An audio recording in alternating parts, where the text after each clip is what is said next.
Oi, bom dia.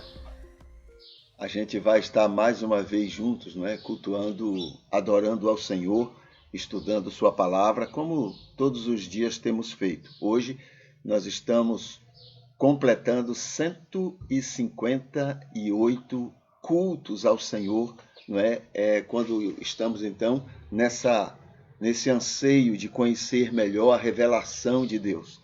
E para isso a gente já trilhou muitos caminhos, não é? Basicamente em cima do texto bíblico, mas hoje já temos uma visão bem realista, bem completa a respeito dessa revelação. E hoje a gente afirma que toda a revelação de Deus, tudo que Deus tinha para revelar e tem para revelar à humanidade é somente amor, só o amor dele para com a humanidade. Esse amor, então, se completa, né? Ele se explica e as pessoas, então, podem conhecer melhor o que isso significa para a existência dela e para a convivência dela com outras pessoas e com o próprio Deus, tá? Então, o texto bíblico de hoje, Salmo 119, versículo 40. O texto bíblico diz assim: eis que tenho anelado os teus preceitos, vivifica-me por tua justiça. É uma poesia, é um texto onde está muito mais presente o anseio, né, a vontade do escritor do que mesmo a realidade dele. Então, a gente pode compreender o seguinte: eis que tenho anelado os teus preceitos. Isso só é possível quando o próprio Espírito de Deus está levando, conduzindo o indivíduo a ter esse anelo, a ter esse anseio, essa vontade, né, de estar em comunhão com os preceitos do Senhor. Então, por ele mesmo, né, por vontade própria, por intuição própria, é impossível a qualquer ser humano. Mas, com a ação do Espírito, com a obra do Espírito na vida de uma pessoa, então isso se torna possível. Aí sim, os teus preceitos, né, anelado por teus preceitos, e vivifica-me por tua justiça. Né? Também é outra vontade que ele tem, um anseio. Só que este aí já é uma obra que naturalmente o Espírito faz. Isso faz parte da graça. Né? Digamos, a graça tem para operar na vida de uma pessoa que abre o seu coração para ela, para o próprio Deus, abre o seu coração para aquele convencimento que o Espírito opera. A graça tem 1000, digamos assim, né? 1000 ações a serem realizadas na vida da pessoa. Então, ela não vai pedir autorização para cada ação, não. a permissão necessária já foi dada no primeiro momento, quando a pessoa deixou-se convencer. Quando ela submeteu-se ao convencimento, aí então imediatamente ela passa pela conversão. Aí sim, já essa permissão diante do convencimento é uma permissão para todas as demais ações que a graça opera na vida de uma pessoa. Então, por que a graça não opera as 1000 ações ao mesmo tempo? Porque não funcionaria em indivíduos como a gente. Nós somos pessoas, nós não somos robôs, somos pessoas, temos vontade própria, somos respeitados nas nossas vontades, respeitados por Deus. Então, para ser indivíduo, a pessoa tem que ser independente. Então, com essa independência, eu permito o Espírito agir e ele vai paulatinamente trabalhando a minha vida para que eu chegue ao ponto ideal. Né? Mas aí é preciso que seja uma coisa paulatina, porque eu sou uma pessoa. Não é uma questão de apertar um botão e eu mudar automaticamente, mas é o fato de eu estar sendo trabalhado pelo Espírito nesse aperfeiçoamento. É isso que se chama aquele processo de santificação. Tá? Então, esse versículo tem que ser entendido dessa forma. Aí é que vem, então, a paráfrase terapêutica para esse versículo. Seria o seguinte: nós somos bem-aventurados, né? Somos incondicionalmente felizes. É isso que o bem-aventurado quer dizer, né? Então, somos bem-aventurados também, porque há outros motivos, também porque o Senhor, atendendo à sua graça, né, ao projeto de salvação, ao projeto da graça, tem nos vivificado por sua vontade e justiça. Ele tem nos conduzido, né? Tem nos alimentado, nos dado vida em relação à sua vontade e à sua justiça. E isto tem nos conduzido a sempre anelar por seus preceitos.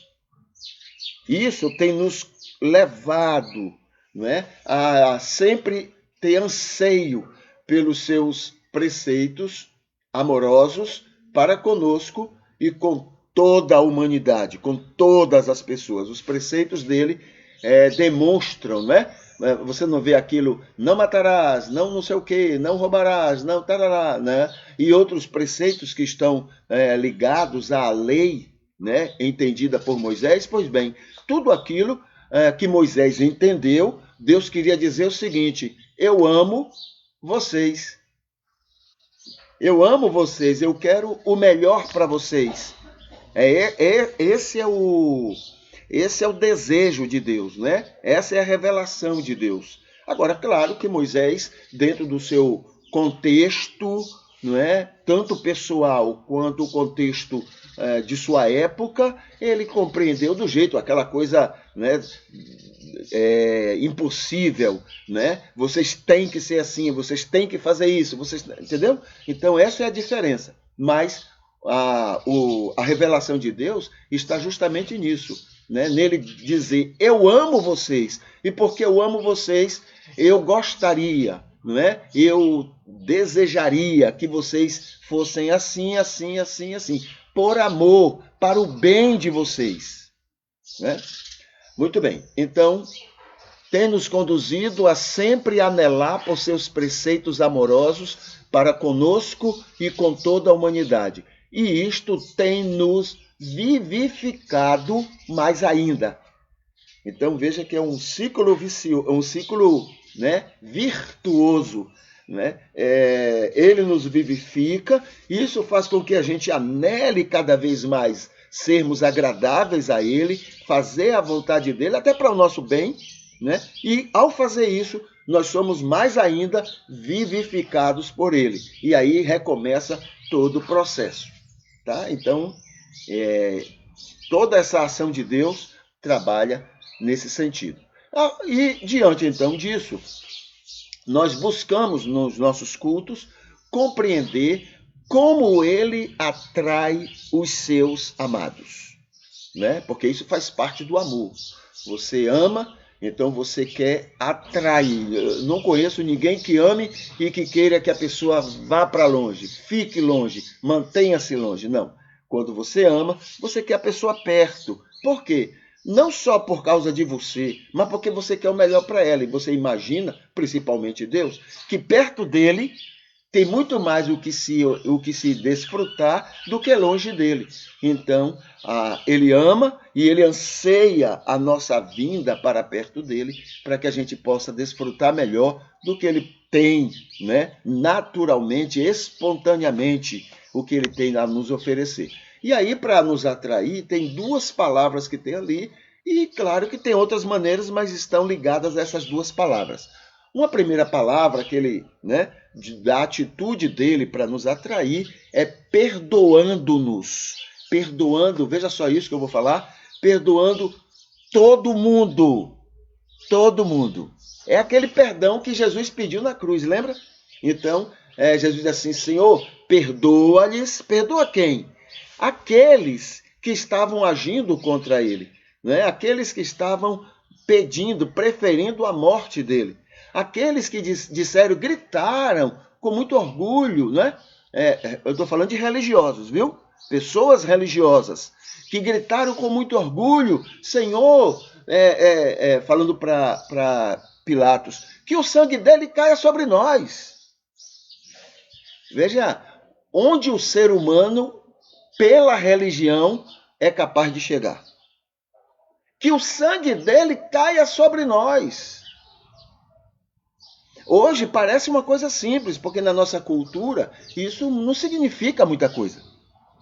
Mas naquela época isso significava muito. Quando Pilatos disse, olha, eu lavo minhas mãos, eu não quero o sangue desse homem sobre mim, não. Ele nem religioso talvez ele era. Mas isso tinha um significado para ele. Mas os religiosos gritaram, não, fazemos questão que o sangue dele caia sobre nós. Então Jesus olha para aquela multidão e ele diz assim, Pai, perdoa-lhes, porque não sabem o que fazem.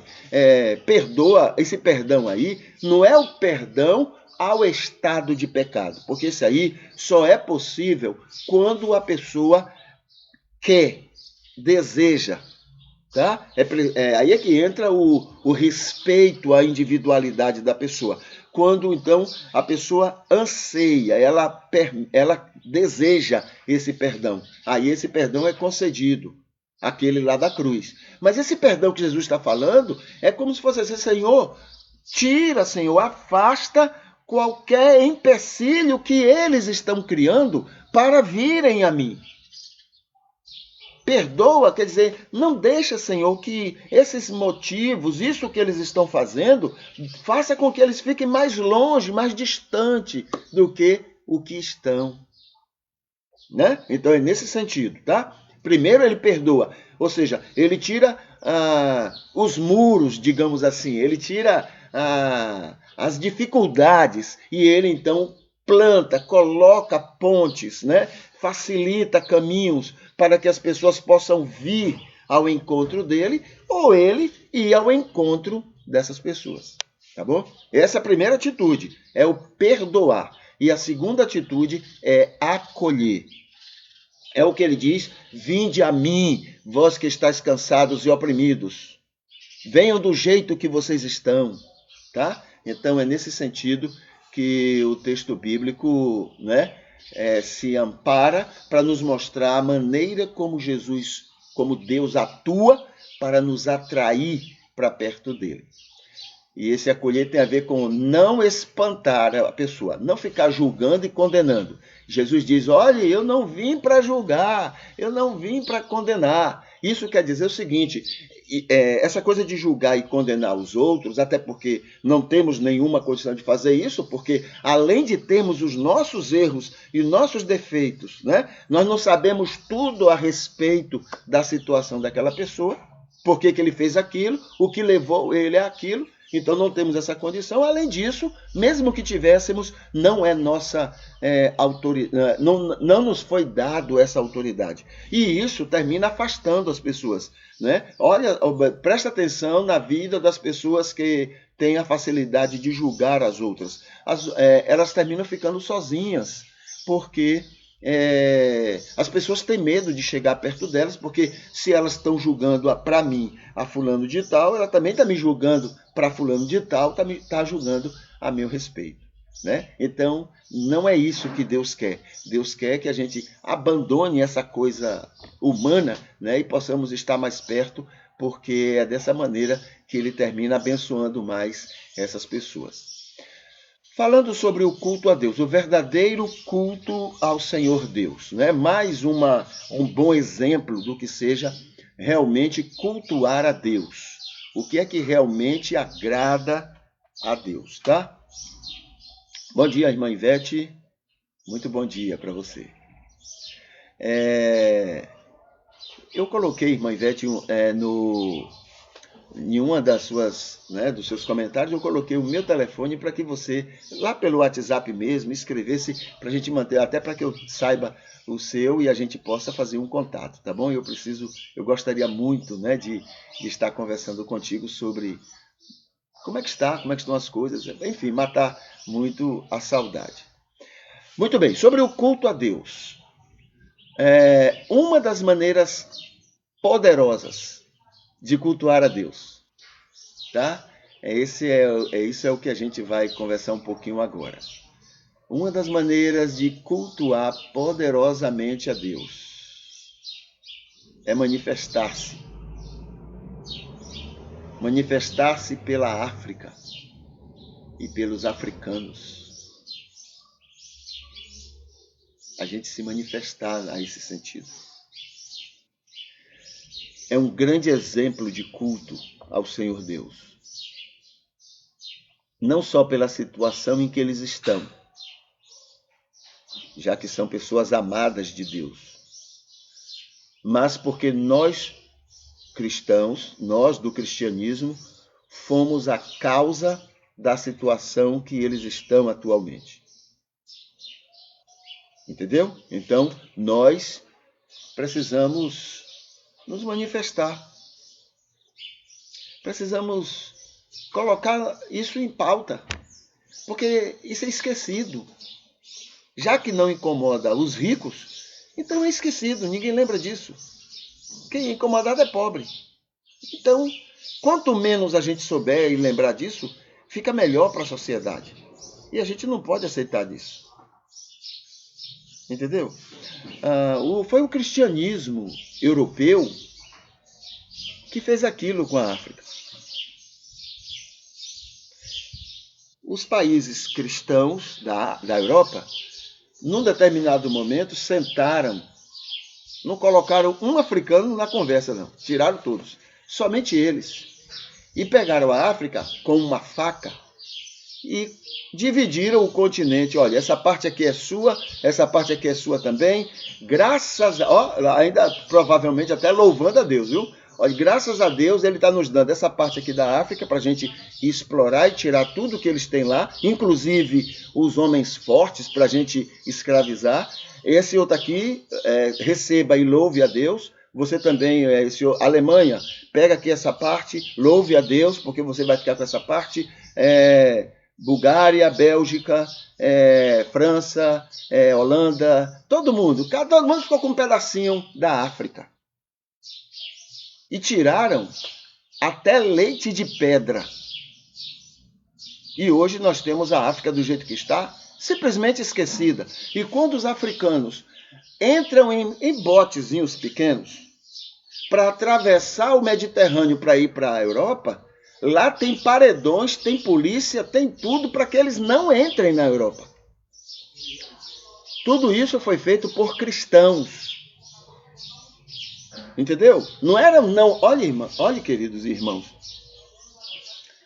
Quem matou Jesus não foi o mundo, foram os religiosos. Quem fez isso com a África foram os religiosos.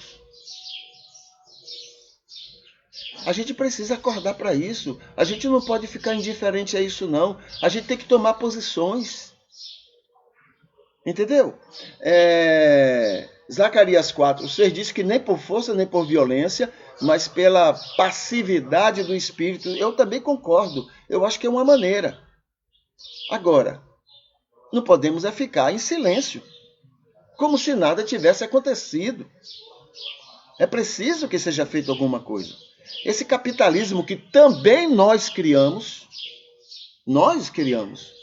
né? Esse capitalismo, ele piora ainda mais a situação e a nossa culpa.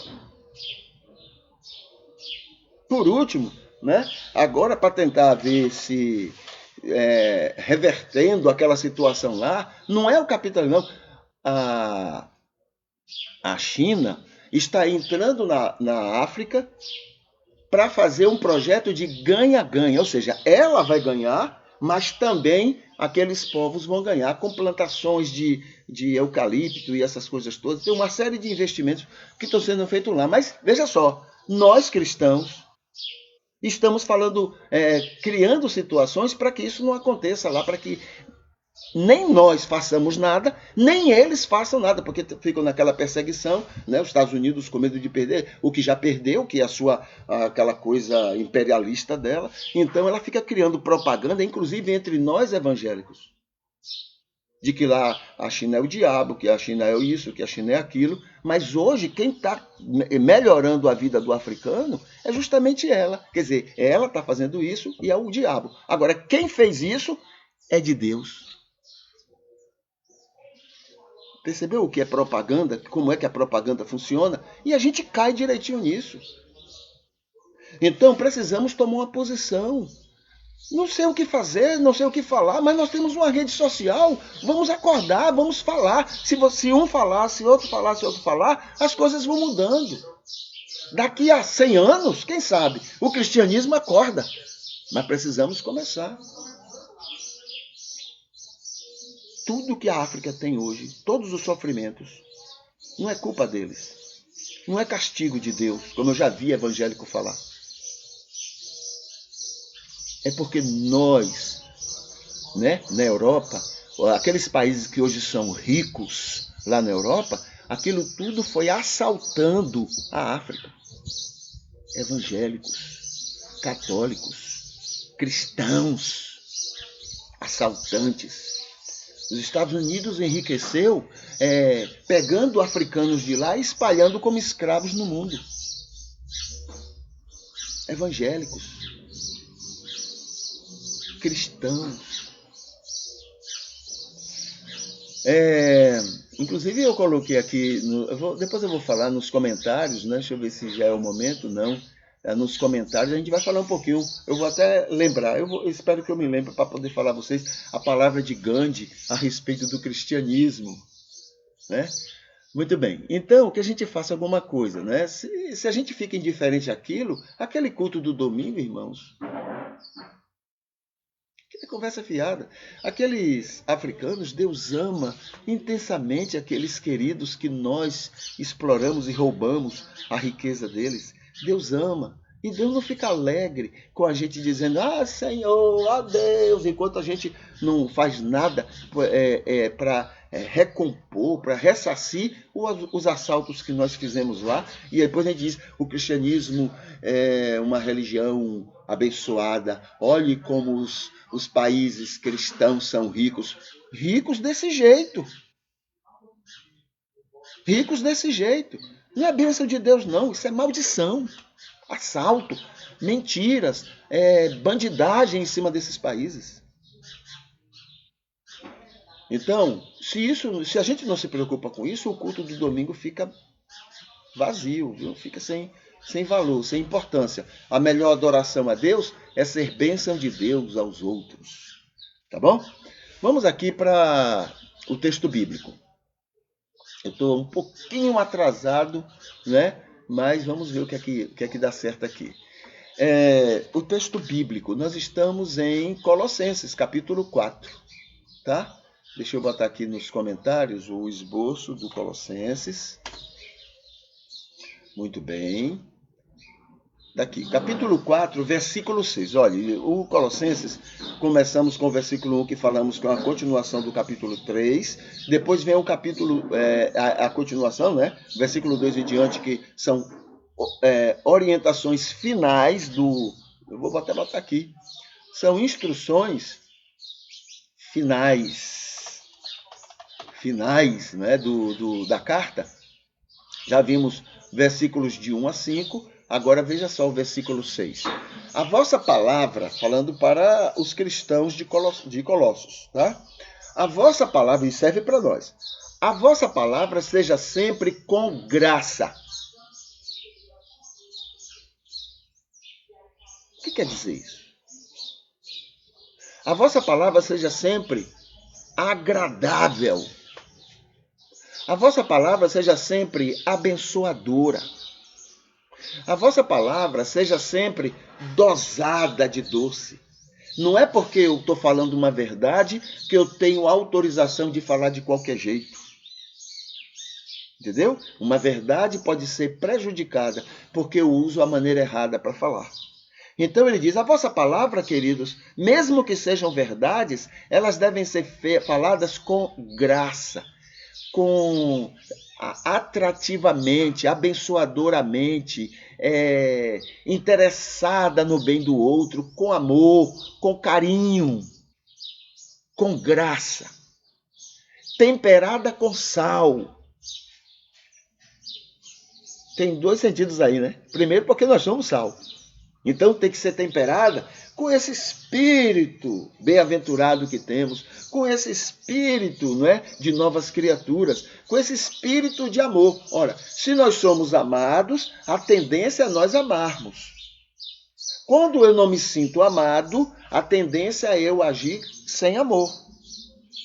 Entendeu? Porque é natural. Quando você ama, você então não vê motivo para não amar. Mas quando você não se sente amado, você então vê muitos motivos para, né, desamar os outros, né? Então, a vossa palavra seja sempre com graça, temperada com sal.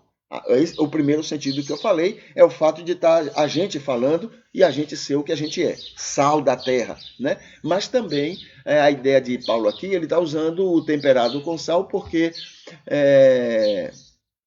a gente sabe o que é comida, né? Sem sal.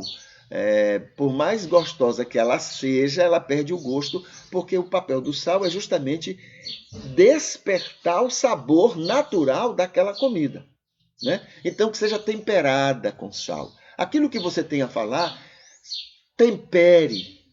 Não fale por falar. Tenha amor, não é? Eu fiquei de falar para aqui, eu vou tentar, vou anotar aqui, né, aquelas três peneiras para a gente falar o que tem que falar. São três peneiras, é muito interessante, eu não me recordo agora, não é? Mas é algo que a gente tem, que ter em mente. Deixa eu ver aqui na internet rapidinho, três peneiras. Internet é uma beleza, né? Vamos ver se rapidinho aqui eu encontro essas três peneiras de Sócrates. É atribuído a Sócrates, né? Deixa eu ver aqui. Deixa eu abrir. Está abrindo aqui para falar. Então, quando você for falar, o que Paulo quer falar é exatamente isso. Veja só que coisa interessante aqui, essas três peneiras. Ih, o negócio aqui, o texto está comprido, está difícil de entender. Mas está aqui. Vamos peneirar.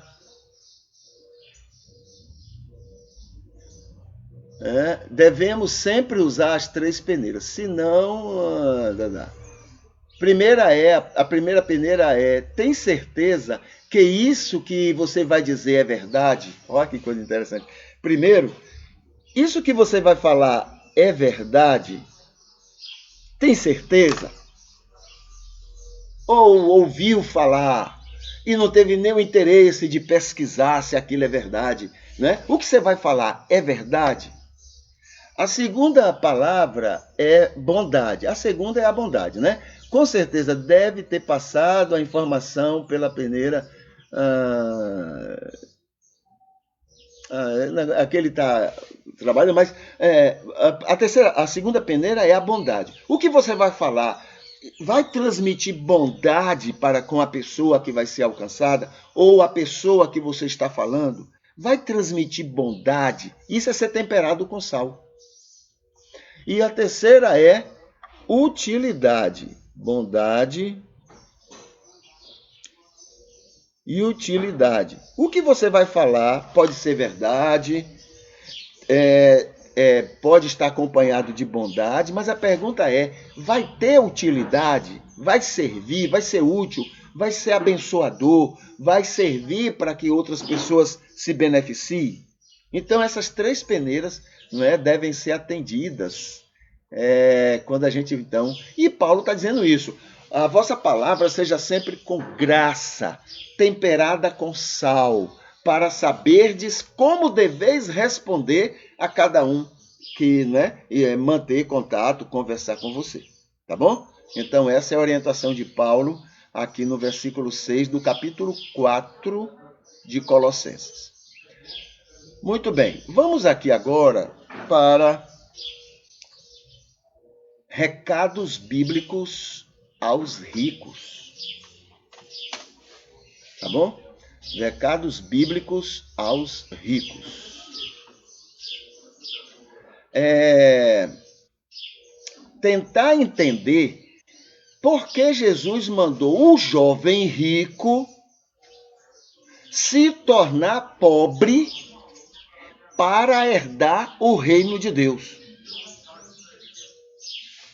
Será que Jesus mandou ele ficar pobre? Jesus falou assim, olha, o rapazinho chegou para ele e disse, Senhor, o mestre, o que é que eu devo fazer para ser salvo? Aí Jesus disse assim, olha, vai, vende tudo que tem, dê aos pobres, venha e me siga. Em outras palavras, você só vai conseguir me seguir se você abrir mão da sua riqueza. Já pensou? A gente aqui, como fomos nós que inventamos o capitalismo, a gente inventou 1000 argumentos para explicar isso aí. Não, Jesus não está dizendo para ele ficar pobre, não. Jesus não está. A gente inventou, porque fomos nós que inventamos, que alimentamos o capitalismo. Então, a gente não ia agir contra nós. Então, a gente inventa essas histórias. Mas o que Jesus está falando é isso. O que Zaqueu fez foi isso. O que a igreja primitiva agiu foi isso. Entendeu? Então, é tentar entender por que Jesus mandou fazer isso. O primeiro motivo que eu tenho lembrado, assim, é importante de eu falar antes do primeiro motivo, por que Jesus orientou isso àquele jovem rico, é lembrar o seguinte, classe média não é rica. Porque quando você fala para você... Primeiro que rico não escuta ninguém. Ele nem estaria escutando isso que eu estou falando. E nem o que os outros falam. Ele não está aí. Rico está subindo nos foguetes para ir lá para cima e despencar lá de cima. Rico não tem tempo para coisa de igreja, coisa de Deus, coisa de Jesus. Ele não precisa de Deus na cabeça dele. Mas a classe média fica ofendida. Ela acha que quando se fala de rico, está falando dela. Classe média não é rica. Classe média é pobre, só que menos explorado do que os pobres. Só isso. Entendeu? A classe média é aqueles que eles... O rico não. O rico, se ele quiser dar 5 milhões, 10 milhões, 20 milhões, ele chega lá e dá. Porque ele tem de sobra. Classe média não tem de sobra. Classe média é pobre. Só que é menos explorado. Entendeu? O rico é aquele que tem de sobra. Ele pode dar o que for e continua rico. A classe média, se ela der 10 reais, no fim do mês ela vai ter dificuldade para pagar as contas dela. Então isso não é rico, isso é um pobre. Compreende? Então lembrando que classe média não é rica. Então o que a Bíblia está falando aqui é para ricos. Não precisa a classe média ficar ofendida. Então, o primeiro motivo por que Jesus mandou aquele rapaz falar aquilo é que não se consegue servir a dois senhores. Vai, vende tudo que tem e me siga. Porque você não consegue me seguir se você não desfazer do que você tem. Esse é o primeiro motivo. Quer me seguir? Abandone tudo isso para me seguir. Porque você não vai conseguir me seguir com essa coisa nas suas costas. Não se consegue servir a dois senhores. Mateus 6,24. É o que Jesus fala. O segundo motivo, né, já conversamos aqui, é que para ser de Deus, deve ressarcir os explorados. Não é somente pedir desculpa, me desculpe, viu, fulano, e continuar cometendo o crime, não. É você pedir desculpas e dizer assim, quanto foi que eu lhe roubei? Quanto foi que eu deixei de ser justo com você? Quanto foi que eu tirei do seu para colocar no meu dinheiro, na minha riqueza? Quanto? Foi pronto, tome aqui, tome aqui, tome aqui. Ressarcir. Esse negócio de pedir desculpas e continuar no erro, não, isso não é pedir desculpas. Pedir desculpas é fazer o que Zaqueu fez. Aí sim, Zaqueu, né? Senhor, eu vou pegar metade e vou dar aos pobres. E a outra metade eu vou devolver 4 vezes. É um ótimo juro, né? 4 vezes aquilo que eu defraudei alguém. Tá? Então é ressarcir. É o que ele está falando para o jovem rico. Terceiro motivo. Amor às riquezas é a causa de todos os males. Abandone o amor a essa riqueza e me siga, porque você não consegue amar a riqueza e amar, né, e amar a Deus. Amor aí é submissão, apreciação, admiração, favorecimento. Gostar. Isso é que é amor ao dinheiro. Riqueza aí, dinheiro, é capital. Dinheiro, grana, né? Status, prepotência, orgulhos, vaidades que o dinheiro produz na vida de uma pessoa. É a causa de todos os males, quer dizer, é a razão, é a motivação, é o estímulo, é o encorajamento para... O camarada que tem, o dinheiro faz com que ele seja encorajado a tirar do outro. O dele tem valor, o do outro não tem. Né? O dinheiro dele tem valor, mas o serviço do outro não tem valor. Não tem valor. O valor é o dele. É o que ele quer. É o que ele precisa e não o outro. Tá? O dinheiro encoraja esse tipo de situação. Todos os males, quer dizer, todas as angústias, todas as maldades e todas as malignidades. É a causa de todos os males. Tudo, não é? Toda essa coisa ruim na existência do ser humano está voltada ao amor, à ganância, ao querer mais, entendeu? Ao passar por cima dos outros, ao tirar dos outros. Então, os males do mundo estão nisso. Se você for ver qualquer coisa por aí, qualquer coisa, assassinatos, roubos, essa exploração de um país sobre outros países, essas coisas, tudo está ligado a mamon, a grana, né? É a causa de todos os males. Lembrando que classe média, já falei, né? Rico é quem tem vida mais que confortável. Ele pode doar e ele continua tranquilo. Esse é rico, né? Classe média sofre mais do que o pobre, porque pobre já se acomodou, né? Já ele está acostumado. O classe média, né, ele fica naquela angústia, não dorme, né? Não dorme, fica sofrendo, porque ele quer ter um status que ele não pode, porque ele pensa, colocaram na cabeça dele que ele é rico, então ele sofre. Quem ama não se enriquece. Olha que coisa, né? Quem ama não se enriquece. Por quê? Não consegue explorar os outros para se enriquecer. Então, se não consegue explorar, como é que vai enriquecer? Né? É preciso explorar. Só enriquece quem explora. Tá bom? Só enriquece, presta atenção nisso, só enriquece quem explora outras pessoas. Para eu tenho 2, você tem 2. Para eu ter 3, eu tenho que tirar um de você. Entendeu? E quem ama não faz isso.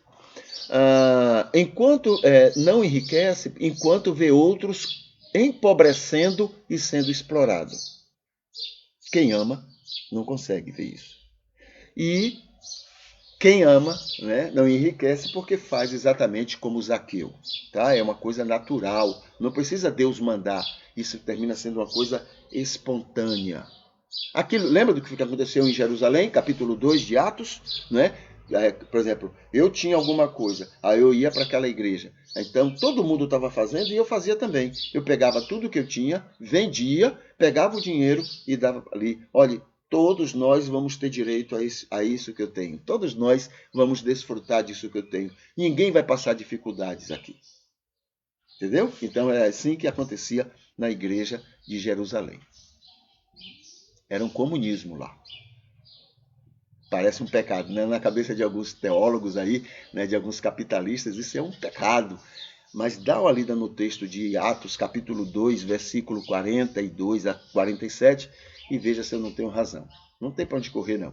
A gente é que inventa um bocado de coisa para poder justificar essa coisa toda que a gente alimenta no mundo. Muito bem. Vamos aqui para essa opinião. É aqui que eu queria também lembrar, mostrar aquilo a respeito da palavra de Gandhi a respeito do cristianismo. Eu vou mostrar primeiro isso, depois eu vou para o comentário de hoje, se é que vai dar tempo. Deixa eu ver o horário. Eu tenho até 8h10, essa seria até agora. Então só vou mostrar isso. Amanhã eu converso então sobre o comentário. O comentário é esse que está aqui com o texto, com a letra mais, né, garrafal. Mas hoje eu vou chamar a atenção aqui para isso aqui, né? Essa palavra de Gandhi. Presta atenção no que ele falou. Isso aqui não é retórico, não. Isso aqui é o que ele realmente viveu, né? Quem dominava o país dele, a Índia, na época de Gandhi, era a Inglaterra. A Inglaterra era a mãe do protestantismo no mundo. Era a mãe dos evangélicos. Entendeu? E o que eles faziam na Índia, por prepotências, por... tem a outra palavrinha que agora me saiu da mente, né? Por preconceitos contra aquele povo, intolerância, era um absurdo. O cristianismo na Índia foi desenvolvido não como seguidores de Jesus, mas como seguidores do diabo. Foi isso que a Inglaterra fez ali na Índia. Entende? Então ele diz assim, olha, não conheço ninguém que tenha feito mais para a humanidade do que Jesus. Não conheço, ele falando. De fato, não há nada de errado no cristianismo, em seguir Jesus. O problema são vocês, cristãos. O problema sou eu, não é o cristianismo. O problema sou eu, meu testemunho. Essa falsa ideia de que eu sou luz e sal. Eu sou o problema, né? O problema são vocês, cristãos. Vocês nem começaram a viver segundo os seus próprios ensinamentos. Vocês falam uma coisa, mas vivem outra, praticam outra. Falam de amor, mas praticam violência. Falam de paciência, mas são intolerantes. E somos como somos. Como somos. Entende? Então essa é a palavra de Gandhi, não é? Não é uma palavra bíblica, não, mas é o testemunho de uma pessoa que Deus ama, e Deus amava, e Deus queria alcançar. Tem uma outra palavra dele que diz assim, eu poderia até ser cristão, e teria até prazer nisso, mas o cristianismo que eu vejo em vocês é totalmente ao contrário do que vocês falam, coisa mais ou menos isso. Eu sou o problema do cristianismo. Eu, o cristão. A gente fala uma coisa e vive outra. A gente fala de amor, mas vive ódio. Outro dia eu ouvi falar, né, de que nós somos os maiores propagadores de mentira. Não é só no Brasil, não. Nos Estados Unidos. Os maiores propagadores de mentiras. Eu sou o problema. Não há nada errado no cristianismo. O problema são vocês, cristãos. Ele falando. O problema sou eu. E depois eu quero cobrar do mundo um comportamento que eu não tenho, que eu não vivo. Eu sou um hipócrita. Eu sou... Tem um banner que eu fiz. Eu sou um engodo. Tem uma outra palavrinha lá. Um engano. Uma fraude. O mundo está por aqui comigo, com a minha falsidade, com a minha mentira, com a minha arrogância. Por aqui. E aí o evangelho sofre. Porque sou eu o propagador. Né? Sou eu o propagador. Muito bem, vamos para o Facebook. Deixa eu ver o nosso horário. Nós temos 5 minutos. Eu acho que dá tempo. 5 minutos, né, dentro do nosso horário para falar sobre o Facebook. Deixa eu botar aqui nos comentários os temas que, né, as pessoas podem escolher e quem sabe a gente tem um tempo para conversar numa próxima oportunidade. Então vou ver aqui, está abrindo. Deixa eu botar aqui o Facebook aqui para ficar visto. O Facebook vou botar aqui na tela. Está aqui, né? Então vamos ver. Aqui está ele. Será que ele está atualizado? Deixa eu atualizar ele. Então vamos ver aqui. Primeiro vai ser o nosso culto, né? Que vai estar aqui. O culto que estamos realizando está aqui. Nós temos aqui a irmã Ivete, que já curtiu, o Valdeixo, e tem aqui uma outra pessoa, quem é? A Gilda Oliveira. Então já curtiram o culto de hoje. Aqui tem os comentários que já colocamos, aqui tem o dia de hoje. Vamos ver o dia de hoje, né? O mês nós sabemos, né? É amarelo, verde e vermelho. E o dia 8 o dia 8 é Nacional de Luta, Dia Nacional de Luta por Medicamento, tá? Dia Nacional de Luta por Medicamento. É o Dia da Mulher Evangélica. É o dia do mecânico. É o dia da memória PET. É o dia da comunidade gabelinense e da família afro-brasileira. É o dia mundial da alfabetização. É o dia da raiva animal. É o dia internacional contra a discriminação racial.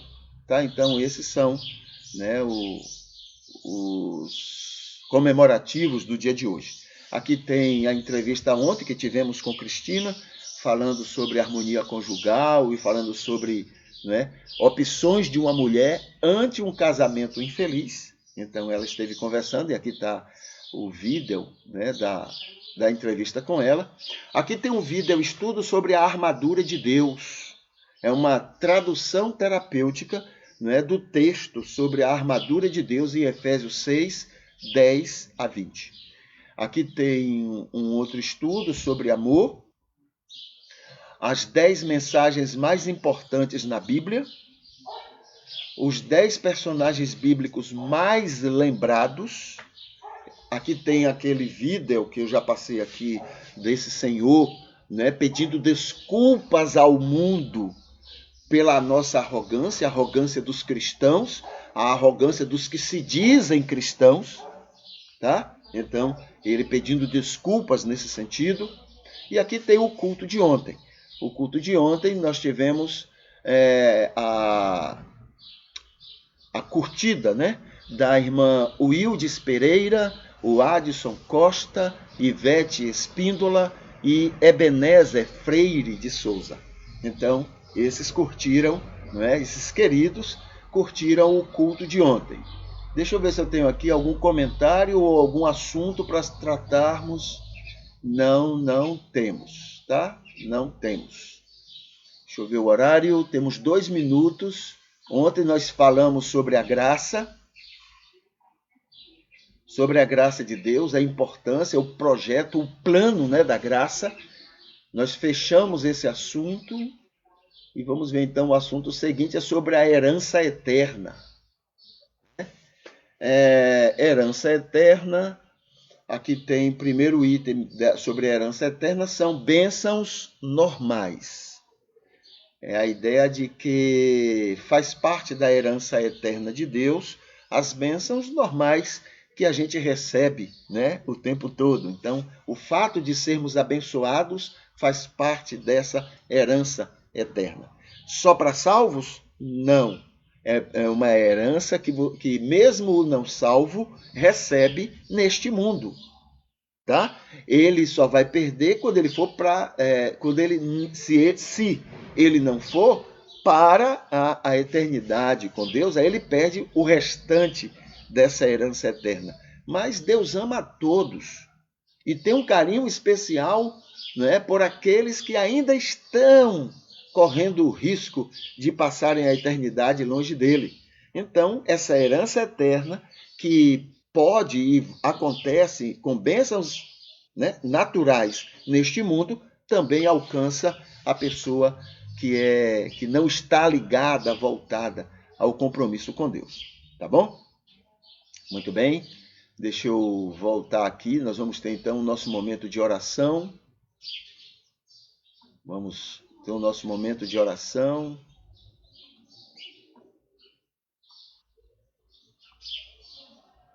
Vamos orar. Deixa eu pegar aqui e colocar o esboço.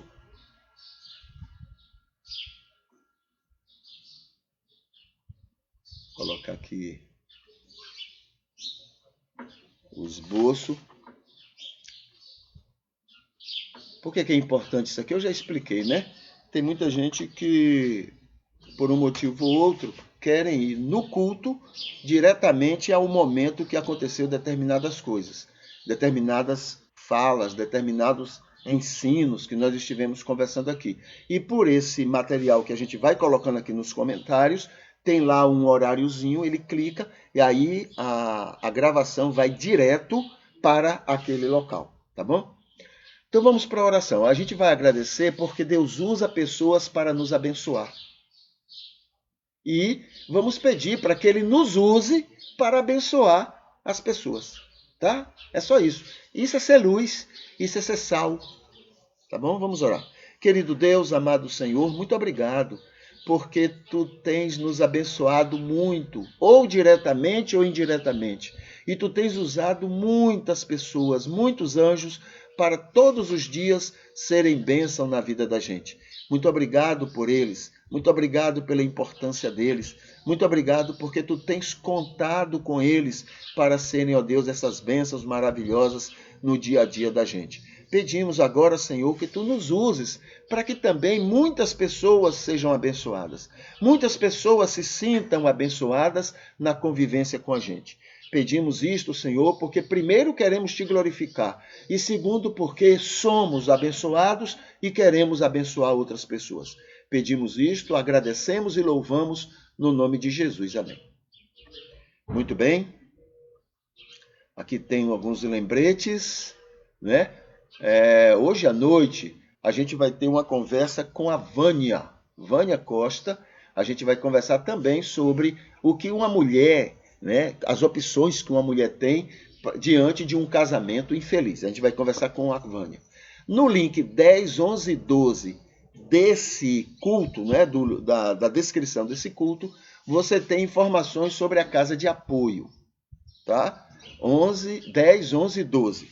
E no culto... E amanhã, no culto matutino, nós vamos, entre outros temas, a gente vai conversar sobre situações que deveriam nos incomodar como salvos, como filhos de Deus, como instrumento de Deus para abençoar esse mundo.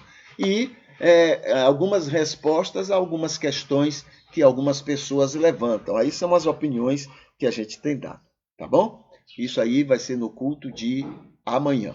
E hoje, quarta-feira, é um ótimo dia para repensar sua vida com a sua profissão, tá? Enumerar as virtudes, agradecer por ela, aperfeiçoar a sua profissão, colocar metas, né? Ser bênção, né, naquilo que você faz, para os seus clientes, para o seu patrão, para os seus empregados. Então, é um dia de repensar, né, como glorificar a Deus na sua profissão. E na sua rede social, divulgue que a Igreja de Cristo é um hospital aberto de amor. E isso é igreja, tá? E que hoje você tenha um dia maravilhoso, um dia abençoador para você mesmo e para todos que estiverem com você nesse dia, tá bom? A gente fica por aqui. Deixa eu botar uma musiquinha e a gente vai se despedindo, pedindo que o Senhor possa continuar lhe usando e lhe abençoando, não é? No correr desse dia, tá? Aqui tá a música e a gente se despede. Um abraço, até mais.